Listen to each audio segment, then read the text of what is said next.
Queridos amigos, que alegria, mais uma vez, pela nossa TV A Caminho da Luz. O programa Estudando as Obras de André Luiz, o livro Nos Domínios da Mediunidade.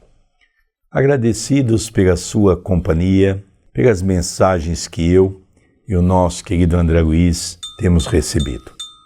A cada programa que nós fazemos da obra de André Luiz, nós temos batido recorde de audiência. Isso para nós é uma grande satisfação. Fazemos um trabalho humilde, já pedimos desculpa se porventura damos em algum momento alguma explicação que poderia ser melhor, mas fazemos de coração, dentro do nosso entendimento, dentro da nossa condição espiritual, mas fazemos com muito amor, com muita alegria. Então nós vamos hoje estudar nesse programa, que vai ser o segundo programa do capítulo 3º, onde nós estamos estudando aqueles médiuns que estão sentados à mesa, são 10 no total, que participam do trabalho, e aqui é apresentado a André Luiz, a Hilário Silva, cada um deles com as suas conotações, com as suas virtudes, com os seus vícios, com os seus problemas, aquele que estuda mais, aquele que estuda menos, aonde entra o estudo para que o médium possa ser melhor. Então nós estudamos isso no capítulo passado. Hoje será a continuidade. Tudo bem com você, André Luiz? Tudo bem, querido Sérgio, que alegria que o CEPAC, Centro Espírita Perdão, Amor e Caridade, e o seu departamento, a TV A Caminho da Luz, estão nos dando de estudarmos a série de André Luiz. O livro Nos Domínios da Mediunidade é fantástico e muito nos ensina. Agradeço por fazer parte deste projeto. Agradeço também a cada coração amigo que semanalmente nos acompanham, interagem conosco, a nossa gratidão. E também agradeço e peço a intercessão dos bons espíritos vinculados ao Centro Espírita para que tanto eu quanto o nosso querido Sérgio possamos ser fidedignos ao que André Luiz, através das mãos de Chico Xavier, nos deixou através desta obra. Nós encerramos o último capítulo, onde Aulus deu uma pequenina lente para que pudesse ver, então, a mente, logicamente a glândula pineal, também chamado como epífise, para que pudesse enxergar a condição do cérebro da nossa amiga. E pareceu-nos poderosa estação radiofônica reunindo milhares de antenas e condutores. Então nós estamos vendo aqui o que é um médium preparado. E agora vamos continuar a sequência desse estudo. O assistente observou conosco aquele precioso labirinto em que a epífise brilhava como pequenino sol azul e falou: não nos convém relacionar minudências relativas ao cérebro e ao sistema nervoso em geral, com os quais se encontram vocês, familiarizados nos conhecimentos humanos comuns. Então aqui ele já nos fala que eles estavam diante de uma matéria diferenciada da que se aprendia num banco escolar, num banco universitário, e que era preciso compreender o que eles estavam vendo para poder narrar com fidelidade, para que nós, os leitores, sem esta lente, sem esta clara evidência, sem esta dupla vista, o que ficaria impossível. Então aqui já é uma advertência muito positiva e saudável de Aulus, mostrando as peculiaridades e o quão ainda estávamos distantes da sua compreensão por não termos, por exemplo, uma lente como esta que ele emprestou a André Luiz e a Hilário Silva. Nesse instante, reparei, admirado, os feixes de associação entre as células corticais, vibrando com a passagem do fluxo magnético do pensamento. Recordemos, prosseguiu o instrutor, que o delicado aparelho encefálico reúne milhões de células que desempenham funções particulares, quais sejam a dos trabalhadores em fila hierárquica, na harmoniosa estrutura de um Estado. Então nós hoje compreendemos tanto fisiologicamente quanto espiritualmente que o cérebro humano ele tem uma importância muito grande. Às vezes nós falamos muito do coração e de outros órgãos vitais e precisamos fazer a correlação com o cérebro. É de fundamental importância vermos que esta máquina extraordinária, ela trabalha. É interessante que o nosso corpo ele envelhece e o nosso cérebro tem sempre sinapses novas, ele está sempre em expansão, em trabalho, tudo envelhece, o cérebro continua com a sua ferramenta natural.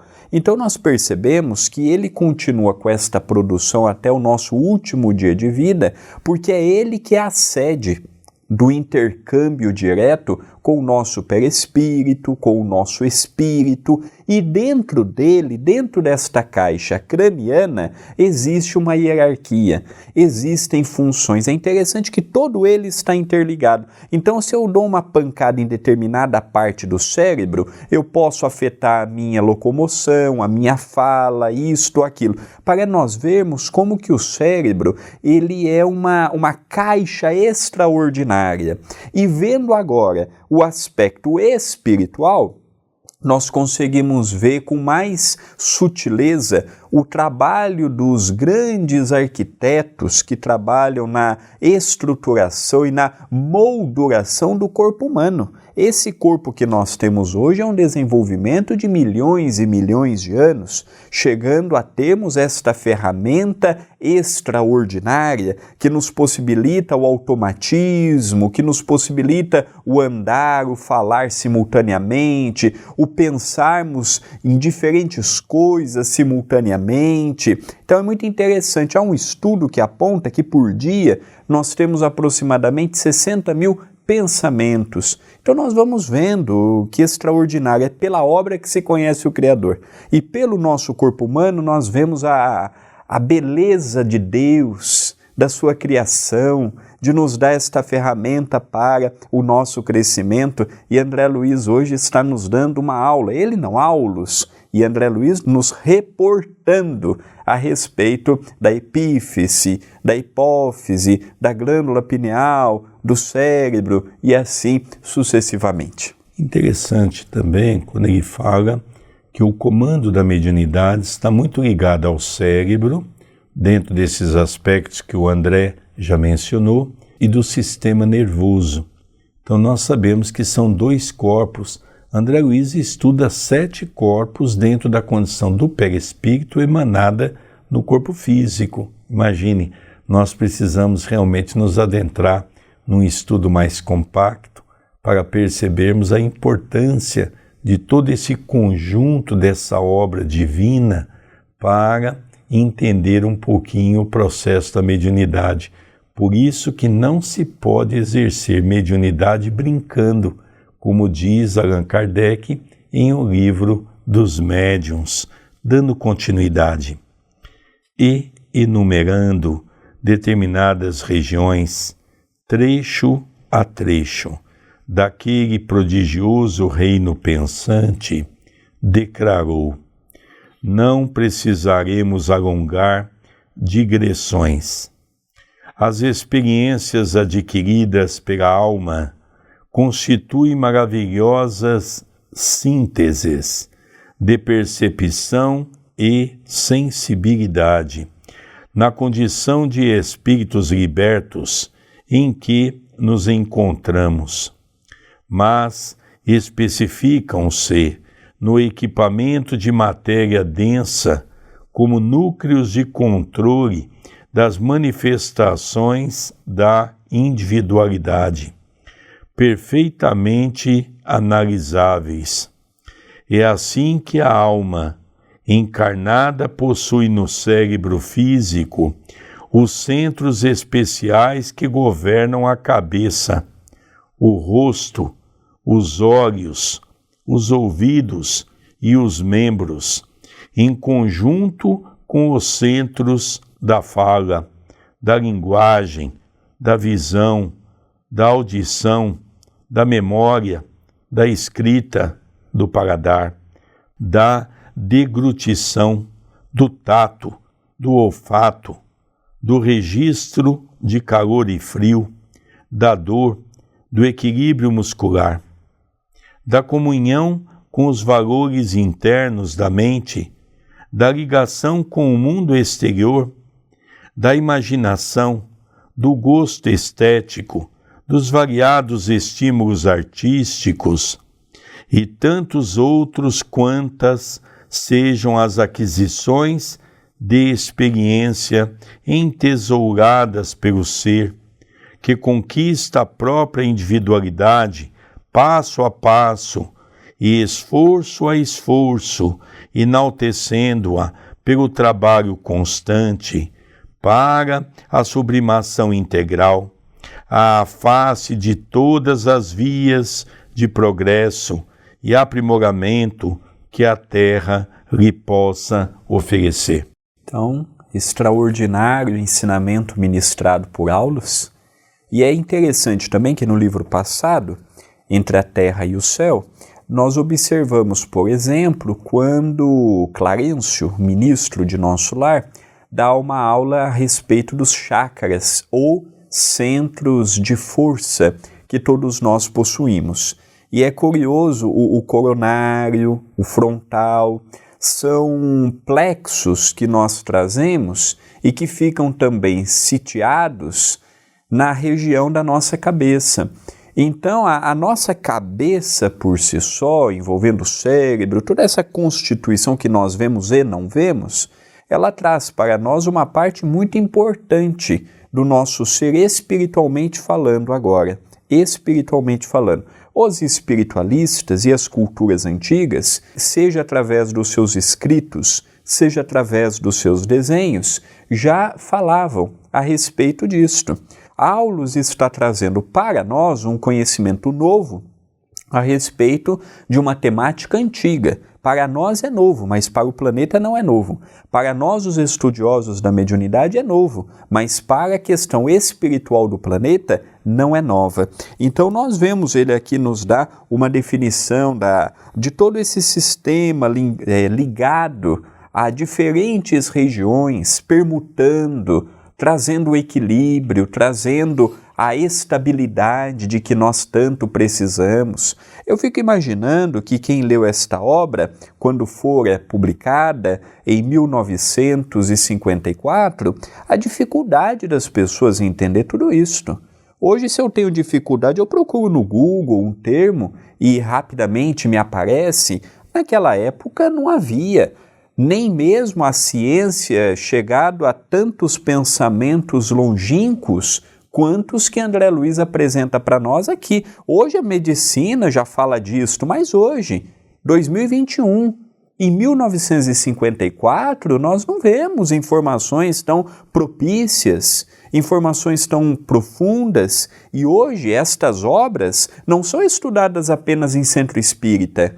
Hoje as obras de André Luiz já são estudadas nas universidades, por cientistas, por estudiosos, por pesquisadores, e eu não vi uma descoberta científica que descumprisse o que André Luiz nos disse. Muitas ainda não foram provadas, mas eu não vi uma aprovação contrária do que André Luiz nos ensinou. É fantástico as obras dele. E você falou uma coisa muito interessante, André. É só nós buscarmos no Google que as informações de grandes universidades, seja na Ásia, seja na Europa, nos Estados Unidos, têm se estudado as obras de André Luiz. Estão se aprofundando cada vez mais aliando as questões da ciência com as questões espirituais, ou seja, a ciência física com a ciência espiritual. Sem sombra de dúvida que nós tivemos Sérgio Felipe de Oliveira, pela USP São Paulo, com a grande contribuição.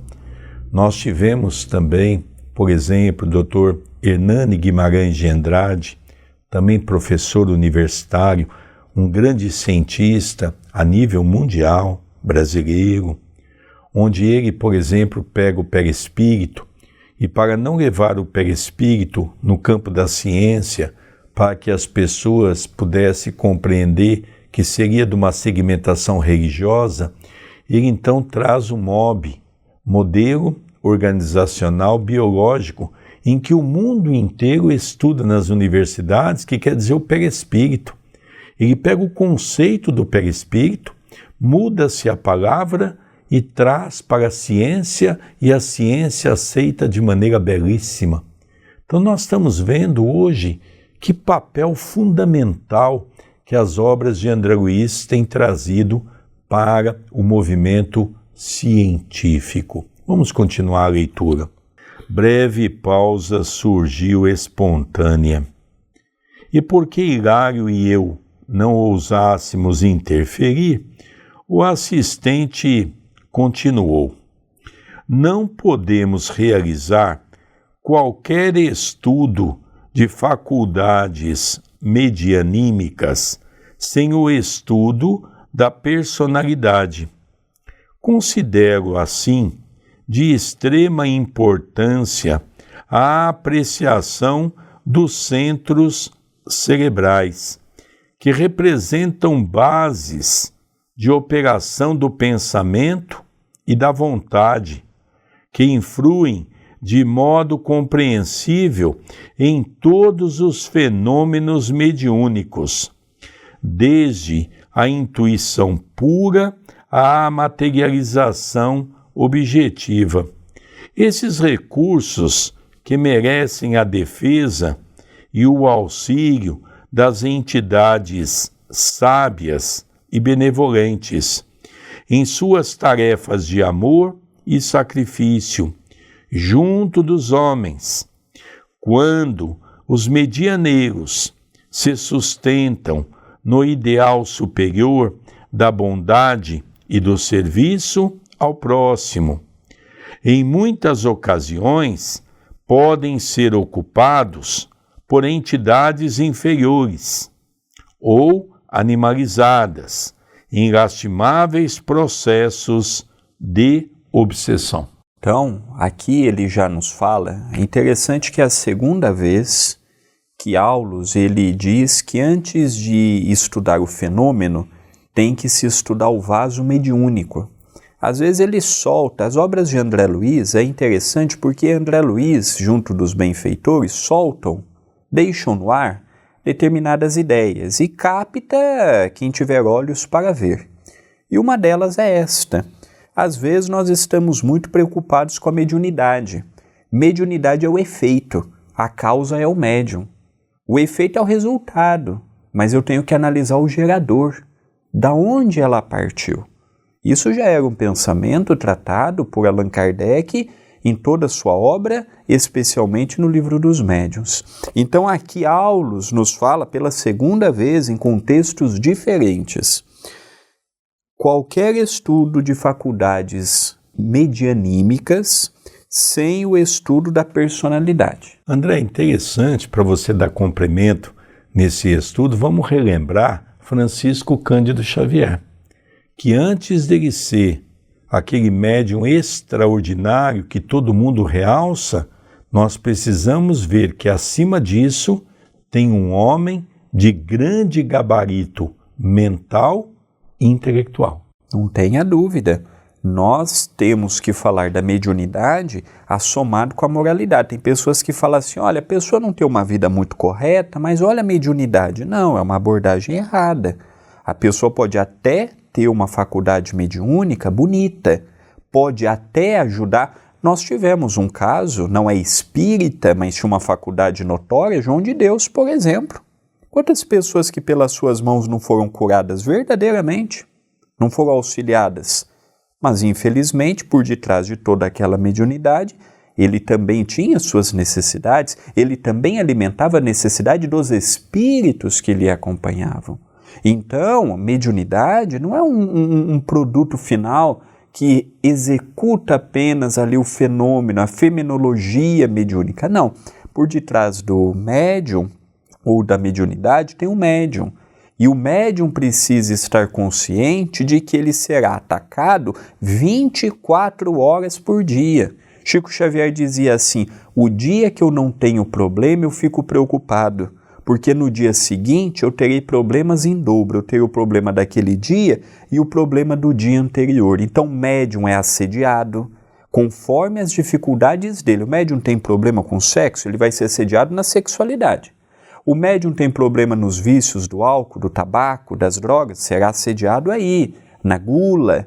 Então, os espíritos não vão perder tempo com coisas que não me atinjam. Eles vão procurar diariamente, sistematicamente, me atacar em minhas vicissitudes. Então, cabendo ao médium, não é cabendo aos espíritos, cabendo ao médium fechar as portas para não dar vazão a este tipo de espíritos.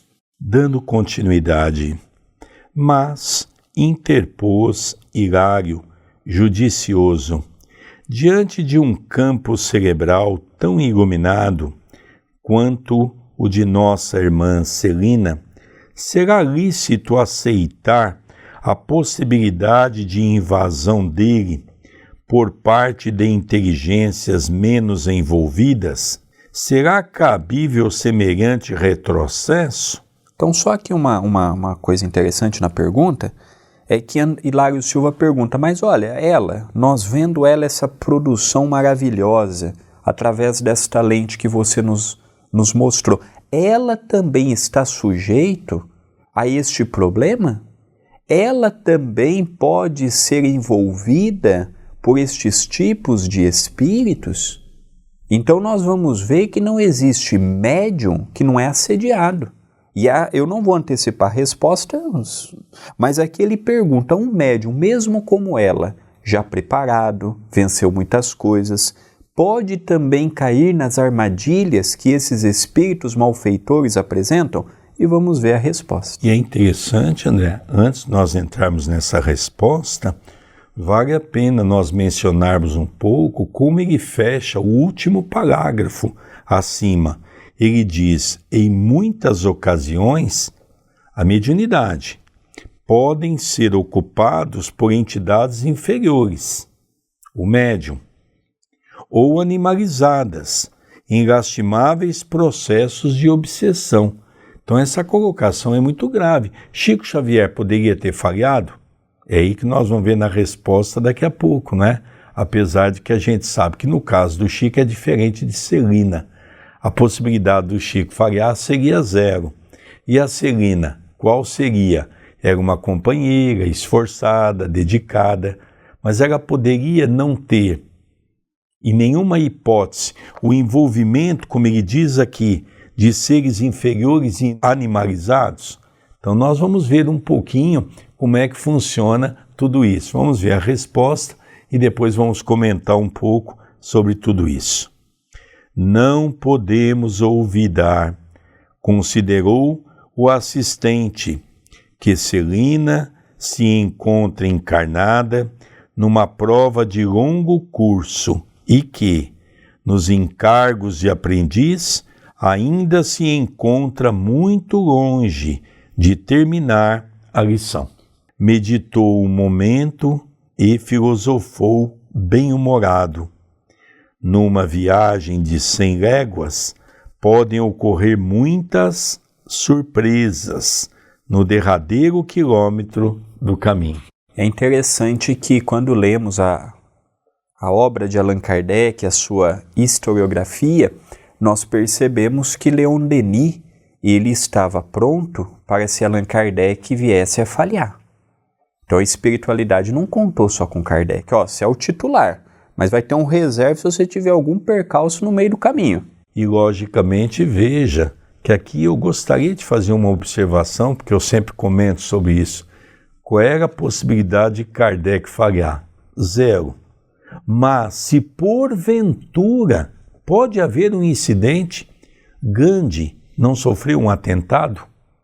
E se porventura houvesse um atentado que é possivelmente cabível, se ele desencarnasse antes do tempo por alguma fatalidade que não estava prevista, como é que ficaria a obra? E aí sim, Leon Denis entraria nessa condição. Então veja que fato interessante, né, André? Aqui é um verdadeiro, como nós dizíamos no carro, aquele pneu de estepe, né? Que é sempre necessário termos, porque por mais que nós coloquemos 4 pneus novos, na primeira viagem nós podemos ter um incidente. Sem dúvida, temos que ter essa precaução. Então essa resposta serve para nós. Eu posso falhar? Evidentemente. Eu só vou poder ser um vitorioso quando eu desencarnar e olhar para trás. Se eu me proclamar um vitorioso, aqui eu já estou passando por um processo obsessivo. Até agora eu não conquistei nada. Por quê? Porque eu não desencarnei. E até eu desencarnar, hoje eu posso estar bem, mas amanhã eu posso me perder na vaidade, no orgulho, no egoísmo, na ideia de achar ser mais do que verdadeiramente sou. Por isso que no parágrafo de baixo ele diz assim, numa viagem de 100 léguas, muitas coisas podem acontecer. Nossa irmã Celina é uma boa médium, disciplinada, honrada, mulher guerreira, venceu as dificuldades daquela hora, mas ela não está isenta de se perder da agora para o final da sua jornada terrena. Por isso que a espiritualidade diz, por isso que Aulus disse, não podemos olvidar que Celina se encontra encarnada numa prova de longo curso, e que nos encargos de aprendiz ainda se encontra muito longe de terminar a lição. Ela pode ter vencido temporariamente a dificuldade no casamento, ela pode ter vencido na educação dos filhos, ela pode ter vencido na perseverança do trabalho, mas será que se a espiritualidade armar uma outra armadilha, num outro aspecto, ela não há chance de sucumbir? A espiritualidade fala, olha, ela está indo muito bem, mas existe chance de falhar. É interessante, né? Quando nós estudamos em O Livro dos Espíritos, a questão de que se o espírito pode retroagir, e os espíritos respondem para Kardec que não, nós podemos estacionar. Ao ler uma resposta dessa, algum companheiro pode dizer, mas espera um pouco, se ela falhar, ela vai estar retroagindo? Não. Ela tem uma existência, vamos dizer, de uma reencarnação programada, na colheita de dívidas graves cometidas no passado, de longo percurso. Ele até faz questão de mencionar essa questão. E que ela vai ter que se esforçar muito ao longo de toda essa existência para chegar num grau melhor. Então, qual que é a possibilidade dela falhar? Muito. Quem vai ter que vigiar são os espíritos que a acompanham, são os dirigentes espirituais da casa, os dirigentes físicos da casa? Não. É ela que vai ter que continuar dando testemunho como ele está fazendo hoje. Se ela está numa condição melhor, foi pelo seu esforço, foi pela sua dedicação. Eu falo sempre que aquela escada, né, de vários degraus, ela está com um pé num degrau, André, e ela está com um pé no outro degrau. Ela ainda não se fixou os 2 pés no degrau acima. Por isso que se ela falhar, ela não retrocedeu. Ela simplesmente não venceu as tendências de longo prazo que ela vai ter que efetivar no seu trabalho do bem. Olha que coisa interessante, André. Isto serve para nós. Nós não temos a mediunidade da Celina, mas temos chances também de falhar. Então, é muito importante nós observarmos, trabalharmos muito esta questão, porque o mundo é ilusório, o mundo nos apresenta facetas que, se não tomarmos cuidado, já imaginamos realmente ser mais do que somos e podemos pôr um lindo trabalho a perder por esta ideia. Nós somos frágeis, temos que aceitar isso. Eu não sou forte, eu não sou um super-homem. Se a espiritualidade inferior ficar batendo, e se eu não tiver a fé, a perseverança, eu posso também sucumbir. Por isso que é importante o evangelho no lar, as preces, edificar o hábito de boas conversas, são pequenas coisas que mudam uma vida. Olha que interessante, André, às vezes a gente não para para analisar, não é? A última frase diz assim: numa viagem de 100 léguas podem ocorrer muitas surpresas. É o que está acontecendo com ela. Ela está sabendo vencer cada surpresa. No derradeiro quilômetro do caminho, dentro dessas surpresas poderá acontecer uma que ela venha a falhar, e ela pode colocar todo o seu trabalho à perda. Olha que coisa interessante, não é? Vamos continuar a leitura? Logo após, colocando a destra paternal sobre a fronte da médium, prosseguiu: nossa irmã vem atravessando os seus testemunhos de boa vontade, fé viva, caridade e paciência, tanto quanto nós. Ainda não possui plena quitação com o passado. Somos vasta legião de combatentes em vias de vencer os inimigos que nos povoam, a fortaleza íntima ou o mundo de nós mesmos, inimigos simbolizados em nossos velhos hábitos de convívio com a natureza inferior, a nos colocar em sintonia com os habitantes das sombras, evidentemente perigosos ao nosso equilíbrio. Se nossa amiga Celina, quanto qualquer de nós, abandonar a disciplina a que somos constrangidos para manter a boa forma na recepção da luz, rendendo-se às sugestões da vaidade ou do desânimo, que costumamos fantasiar como sendo direitos adquiridos ou injustificável desencanto. De certo, sofrerá o assédio de elementos destrutivos que lhe perturbarão a nobre experiência atual de subida. Muitos médiuns se arrojam a prejuízos dessa ordem. Depois de ensaios promissores e começo brilhante, acreditam-se donos de recursos espirituais que lhes não pertencem, ou temem as aflições prolongadas da marcha e recolhem-se à inutilidade, descendo de nível moral ou conchegando-se a improdutivo repouso, porquanto retomam inevitavelmente a cultura dos impulsos primitivos, que o trabalho incessante no bem os induziria a olvidar.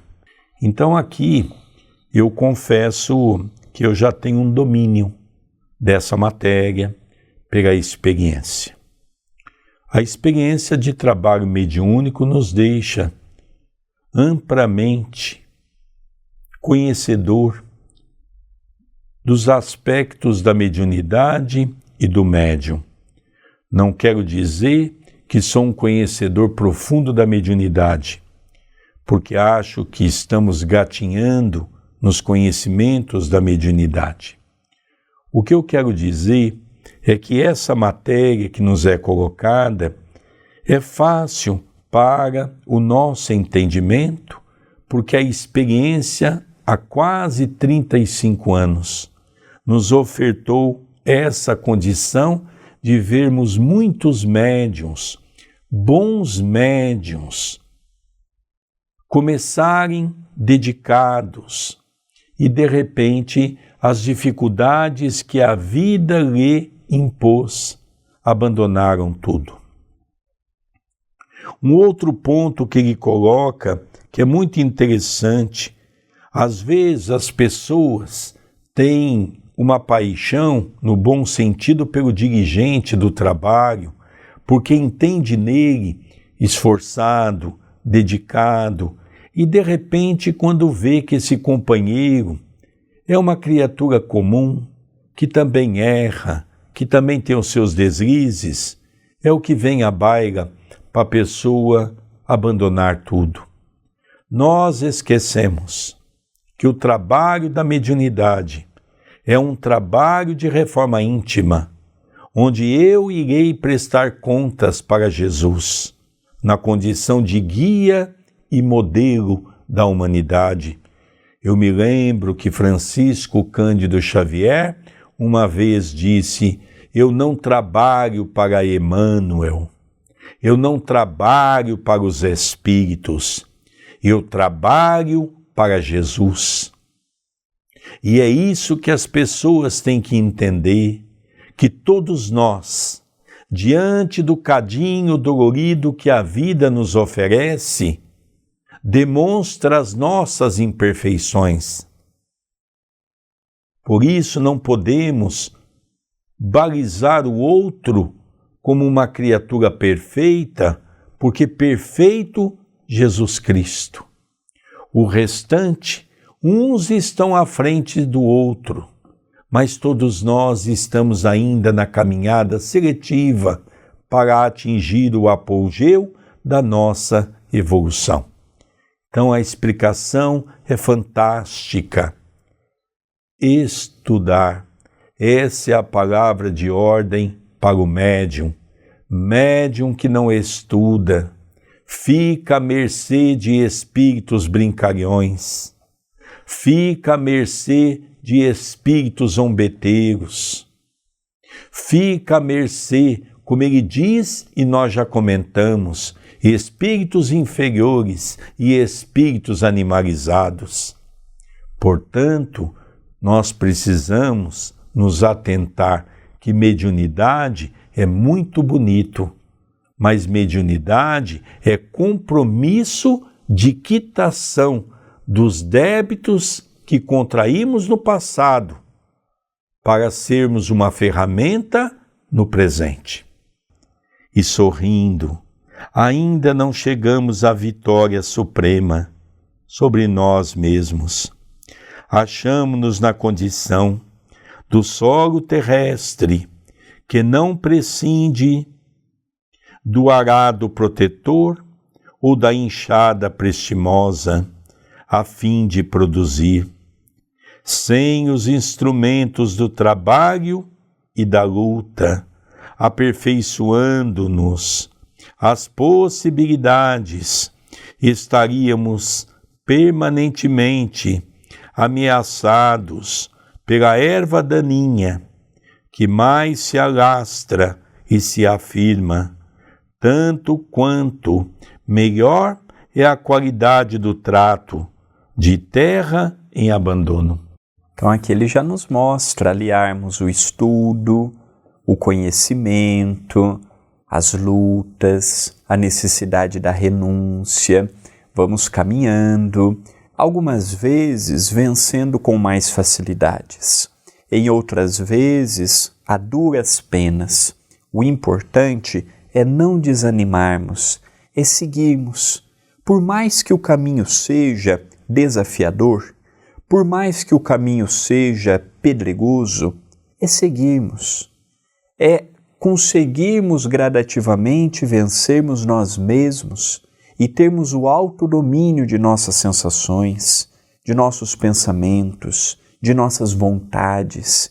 É exercer na prática tudo aquilo que estamos vendo na teoria, com galhardia, com dedicação, com esforço, não vencendo o mundo, mas vencendo nós mesmos. É interessante, né, o exemplo. Eu gosto muito, eu digo sempre que André Luiz também não deixa de ser um filósofo em alguns momentos, nos convidando a pensar. Ele diz, quanto maior o campo de ervas daninhas, mais será necessário o esforço do trabalhador para arrancá-las. E depois que estiver o campo limpo, seria só manter. Eu gosto desse exemplo, André, porque nós viemos com toda aquela carga de erros que cometemos, vícios, mazelas do passado. E agora nós estamos aqui tentando compreender o que é o bem. Já estamos começando a desenvolver uma tarefa, já estamos começando a arar o terreno para tirar as ervas daninhas. Mas quando nós estivermos ali mexendo com as ervas daninhas, nós vamos nos deparar com bichos peçonhentos que poderão nos ferir. Assim é a vida, assim são as dificuldades, assim são aqueles momentos em que será nos reservado ao resgate dos erros que cometemos no passado. Por isso que quanto mais prepararmos o nosso campo terreno com o Evangelho, mais fácil nós sobrevivermos aos momentos difíceis que a vida há de nos oferecer. Fitando-nos de frente, como a recordar o peso das responsabilidades de que nos investíamos, completou nossas realizações espirituais do presente são pequeninas réstias de claridade sobre as pirâmides de sombra do nosso passado. É imprescindível muita cautela com as sementeiras do bem, para que a ventania do mal não as arrase. É por isso que a tarefa mediúnica, examinada como instrumentação para a obra das inteligências superiores, não é tão fácil de ser conduzida ao bom termo, de vez que, contra o canal, ainda frágil, que se oferece à passagem da luz, acometem as ondas pesadas, de treva da ignorância, a se agitarem compactas ao nosso derredor. Então nós percebemos que ele encerra a conversação mostrando que trazemos ainda algumas dificuldades de muito tempo, de milênios, e que o esforço é imprescindível, porque as nossas vicissitudes estão ali em germe, prontas para eclodir novamente. Por isso que o trabalho da reforma íntima, por isso que o trabalho da modificação, ele tem que ser persistente, contínuo. Não podemos desanimar no primeiro embate que a mediunidade ou o trabalho em si nos ofereça. Trabalhar no bem, trabalhar com Jesus, ainda é sinônimo de muita luta, de muita perseverança, de muita ingratidão. Não é um campo florido, não é um campo ensolarado em que todos aplaudirão. Não, nós sempre teremos as lutas a serem vencidas. É até uma das características do mundo de provas e de expiações. Encerra André Luiz. Calou-se o assistente. Dir-se-ia que ele também agora se ligava ao campo magnético dos amigos em silêncio, para o trabalho da reunião prestes a começar. Então aqui ele faz uma abordagem nos 2 programas que fizemos desse capítulo, 4 médiuns e o dirigente espírita. Então vimos um pouquinho de cada um, estudamos um pouquinho da sua condição e agora é hora de começar as atividades. Então todos têm aquele silêncio natural, já perceberam com aquele equipamento do psicoscópio o que transita na mente de cada um. Ali o espírito diz o que os preocupa, os médios mais equilibrados E assim nós vamos ver o esforço que os espíritos fazem para manter um equilíbrio total da reunião. Então, André, quais são os recados de hoje? Os recados são em torno do próprio canal no YouTube, ações pequeninas que fazem toda uma diferença para o canal da TV A Caminho da Luz. O seu like é de fundamental importância, o seu joinha, o seu comentário não apenas no chat, mas também no vídeo. Deixe o seu bom dia, boa tarde, boa noite, sua cidade, o país de onde você estiver assistindo, sua mensagem para mim, para o nosso querido Sérgio. O compartilhar, parafraseamos sempre Emmanuel, a maior caridade que podemos fazer pelo Espiritismo é a sua divulgação. Compartilhe, passe adiante. E também faço um convite especial para que se inscreva no canal e habilite as notificações. Todo programa novo, quando você está inscrito e habilitado, você recebe no e-mail os nossos vídeos novos ou as nossas lives. Por isso que reiteradamente pedimos que ajude o canal, ajude e interaja conosco. Nós convidamos também a conhecer a nossa loja virtual. Lá você encontrará os livros de minha autoria, livros de outros escritores, de outros médiuns, tudo com a finalidade de manter as atividades do CEPAC. Então é loja-acaminhodaluz.com.br. E aqui na descrição do vídeo você encontrará as minhas redes sociais, do nosso querido Sérgio, e também as redes sociais da TV A Caminho da Luz. Passe a nos seguir. A sua participação ela é muito importante para o pequenino e humilde trabalho que desenvolvemos na Seara Espírita. Queridos amigos, nós vamos encerrando o nosso programa de hoje, pedindo aquele habitual e costumeiro favor de todos, dê o like, dê o positivo, que é muito importante para a nossa página. Encerramos o programa estudando as obras de André Luiz, o livro Nos Domínios da Mediunidade. Um beijo carinhoso e até o próximo programa. Até o próximo programa.